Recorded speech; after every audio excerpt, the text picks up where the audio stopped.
नमस्कार दोस्तों। स्वागत है आपका एक नई कहानी में। और यह कहानी बहुत ही इंटरेस्टिंग होने वाली है, इसलिए इस कहानी को पूरा अंत तक जरूर सुने। कॉलेज से घर लौटते हुए अंशिका का दिमाग सिर्फ और सिर्फ रोहिणी आंटी के बारे में सोच रहा था। घर पहुंचने पर उसने टीवी पर अपना पसंदीदा धारावाहिक देखने की कोशिश की, लेकिन मन भटकते हुए पहुंच गया उसी ओर। बात दोपहर की थी। अंशिका व उसकी कुछ सहेलियां अपनी प्राध्यापिका की प्रेरणा से कुछ उपहार लेकर शहर के दूर दराज कोने में बने वृद्धा आश्रम गई थी। वहां एकाकी जीवन बिता रहे बुजुर्ग पुरुष व महिलाओं को देख उसे काफी हैरत हो रही थी। उन्होंने उन बुजुर्गों के साथ काफी समय बिताया, लेकिन उनके संग नाचते गाते अचानक अंशिका के पैर में मोच आ गई। आह! वह तेज दर्द से कराह उठी। तभी एक वृद्ध महिला ने सहारा देकर उसे उठाते हुए कहा, बेटी, मेरे कमरे में आयोडेक्स रखा है, आओ तुम्हें लगा दूं। अभी पैर ठीक हो जाएगा। न जाने उनकी आवाज में क्या कशिश व अपनापन था कि अंशिका उनके साथ चल दी। आयोडेक्स लगवाते हुए अंशिका ने ध्यान से वृद्ध का चेहरा देखा। चश्मे के पीछे से झांकती मोटी मोटी आंखों में अथाह स्नेह झलक रहा था। अंशिका ने बरबस पूछ लिया, आंटी जी, आप यहाँ कब से हैं? वृद्धा ने नजरें उठाए बिना प्यार से जवाब दिया, बेटी, यही घर तो अपना है, जहाँ मुझे काफी पहले आ जाना चाहिए था। खैर छोड़ो मेरी बातें, अपनी सुनाओ, क्या नाम है तुम्हारा और किस कक्षा में पढ़ती हो? मेरा नाम अंशिका है तथा मैं गर्ल्स कॉलेज में बीए फाइनल की छात्रा हूँ। आंटी जी, आपका क्या नाम है? रोहिणी। जवाब देने के साथ ही उन्होंने अंशिका को सहारा देकर खड़ा कर दिया। न जाने उनके हाथों में क्या जादू था कि अंशिका के पैर का दर्द छू मंतर हो गया और वह मुस्कुराते हुए उनके साथ बाहर आ गई, जहां उसकी सहेलियां बुजुर्गों के संग अपने अनुभव बांटते हुए उनकी भावनाएं जानने समझने में जुटी थी। अंशिका भी रोनी आंटी के साथ एक मेज पर बैठ गई। बातचीत में उसे पता चला कि रोनी आंटी के पति का निधन होने के बाद जब वो अपने इकलौते बेटे बहू की नजरों में खटकने लगी थी, तब उन्होंने खुद ही घर छोड़कर वृद्धा आश्रम में रहने का निर्णय लिया था। अंशिका को यह जानकर बहुत हैरानी हुई कि रोहिणी आंटी के लिए 3 वर्षों से यहाँ होने के बावजूद उनके बेटे बहू ने एक बार भी यहाँ आकर उनका हालचाल जानना मुनासिब नहीं समझा था। अंशिका ने आंटी को अपने हाथ से बुने मोजे भेंट किए तो इस उपहार को पाकर वो खुशी से अभिभूत हो गई। बेटी, तुम दिल की जितनी अच्छी हो उतनी ही सुशील भी हो, वरना आजकल की लड़कियों को कढ़ाई बुनाई में रुचि कहाँ है? उनके संग बातचीत में गुम अंशिका को समय का ध्यान तब आया जब उसकी सहेली किरण ने उसे झकझोर कर कहा, मैडम जी, अब चले या अपनी आंटी के साथ ही रहना है? अंशिका ने भरे मन से रोहिणी आंटी से विदा ली तो उन्होंने उसका माथा चूमते हुए कहा, हो सके तो फिर आना बेटी। मैं जरूर आऊंगी आंटी, किसी अपने से बिछड़ने का एहसास लिए।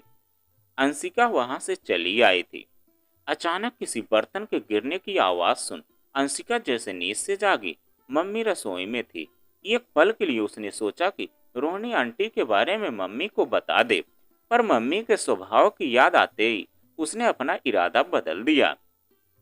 मम्मी भावुकता की जगह व्यावहारिकता को अहमियत देती हैं। साथ ही किसी अजनबी से रिश्ते की उसके लिए कोई कीमत नहीं। अंशिका चाहकर भी मम्मी को रोहिणी आंटी के बारे में नहीं बता पाई, क्योंकि मम्मी ने खुद अपने सास ससुर के स्वभाव से तंग आकर पापा के साथ अपना ससुराल छोड़ दिया था। ऐसे में भला उन्हें रोहिणी आंटी से हमदर्दी क्यों होती? अगले दिन अंशिका कॉलेज से अकेली ही वृद्धाश्रम चली गई। वापसी में रोहिणी आंटी ने उसे चूड़ियों का लाजवाब सेट यह कहकर पहना दिया कि मेरी बेटी होकर मुझे मना करती हो। दोनों के बीच काफी बातें हुई। दोनों ने एक दूसरे को जाना समझा। अंशिका के मन में फिर से टीस उठी कि कितने निर्दयी और स्वार्थी हैं वे बेटे बहू, जिन्होंने इतनी नेक महिला को बुढ़ापे में घर से बाहर निकालने पर मजबूर कर दिया। इस मुलाकात ने दोनों के बीच एक अनजाना बंधन इस कदर मजबूत कर दिया कि अंशिका कॉलेज से छुट्टी होने पर अक्सर उनसे मिलने चली जाती। रोहिणी आंटी भी उस पर ममता का सागर उड़ेल दिया था। परीक्षा सिर पर आ पहुंची थी। अंशिका मन लगाकर पढ़ाई में जुटी थी कि बाथरूम में पैर फिसलने से मम्मी घायल हो गई। रीढ़ की हड्डी में फ्रैक्चर बताते हुए डॉक्टर ने उन्हें पूरी तरह आराम करने की सलाह दी। नजदीकी रिश्तेदार में कोई ऐसा नहीं था जो इस आड़े वक्त में घर का कामकाज और मम्मी की देखरेख कर पाता। मम्मी जी की एक सहेली ने किसी नौकरानी को भेजा, लेकिन उसके नाज नखरे इतने थे कि खुद मम्मी का सब्र जवाब दे गया और वह नाक भौं सिकोड़ कर चलती बनी। अंशिका के लिए अब मुश्किल खड़ी हो गई। एक तरफ परीक्षा तो दूसरी तरफ घर का काम और मम्मी की देखभाल। इस चक्कर में वह कुछ दिन तक रोहिणी आंटी से भी नहीं मिल पाई थी। अंशिका के वृद्धाश्रम न आने पर रोहिणी आंटी को उसकी चिंता सताने लगी। जब उनसे रहा नहीं गया तो उन्होंने अंशिका को फोन किया। अंशिका ने रोहिणी आंटी को घर की सारी स्थिति के बारे में बता दिया। अंशिका के घर की हालत जानकर रोहिणी आंटी भी परेशान हो उठी। आज अंशिका का पहला पेपर था। पेपर देकर घर लौट रही अंशिका का मन मम्मी की तरफ ही लगा हुआ था। बदहवासी जब वो घर में घुसी तो भौचक्की रह गई। मम्मी और रोहिणी आंटी किसी बात पर ठहाके लगा रही थी। अरे रोहिणी आंटी, आप यहाँ कैसे? मेरी अंशिका बेटी किसी तकलीफ में हो तो मैं उससे दूर थोड़े ही रहूंगी। मम्मी, ये रोहिणी आंटी है, माफ करना मैं आपको इनके बारे में बता नहीं पाई। इसकी मुझे बहुत नाराजगी है। मम्मी के चेहरे के भाव बदल गए। फिर वो दो पल रुककर बोली, तुम इनके इतने नजदीक आ गई और हमसे ये बात छुपाए रखी।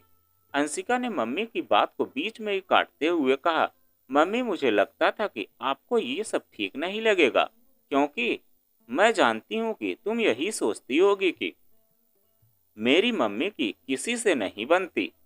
बेटी, इंसान इंसान में फर्क होता है।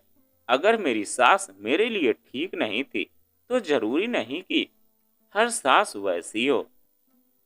मैं मानती हूँ कि जीवन में मुझसे कुछ रिश्ते परखने में भूल हुई होगी, लेकिन वह इंसान ही क्या जो अपने अनुभवों से कुछ सीख न सके। तुम्हारी मम्मी इतनी बुरी भी नहीं कि अच्छे इंसान की कदर न कर सके। अंशिका के चेहरे पर शर्मिंदगी के भाव देख रोहिणी आंटी ने उसे खींचकर अपने पास बिठाते हुए कहा, अंशिका, मम्मी की बातों का बुरा मत मानना। तुम्हारा सोचना अपनी जगह सही था और एक माँ के तौर पर सरोजा जी की सोच भी सही है। तुम मुझे यहाँ देखकर हैरान हो रही होगी ना? कल फोन पर बातचीत के दौरान मुझे तुम्हारी परेशानी का अंदाजा हो गया था। सारा दिन मैं यही सोचती रही कि तुम परीक्षा की तैयारी कैसे करोगी, पढ़ाई करोगी या घर व मम्मी को संभालोगी। फिर मुझसे नहीं रहा गया और मैंने फोन पर तुम्हारी मम्मी से बात की, उन्हें अपने बारे में बताया और तुम्हारे घर चली आई। फिर रोहिणी आंटी की बात को आगे बढ़ाते हुए मम्मी ने कहा, जानती हो, घर आते ही इन्होंने सारा काम संभाल लिया। पापा छुट्टी लेने की सोच रहे थे, लेकिन इन्होंने तुम्हारे पापा को भी ऑफिस भेज दिया।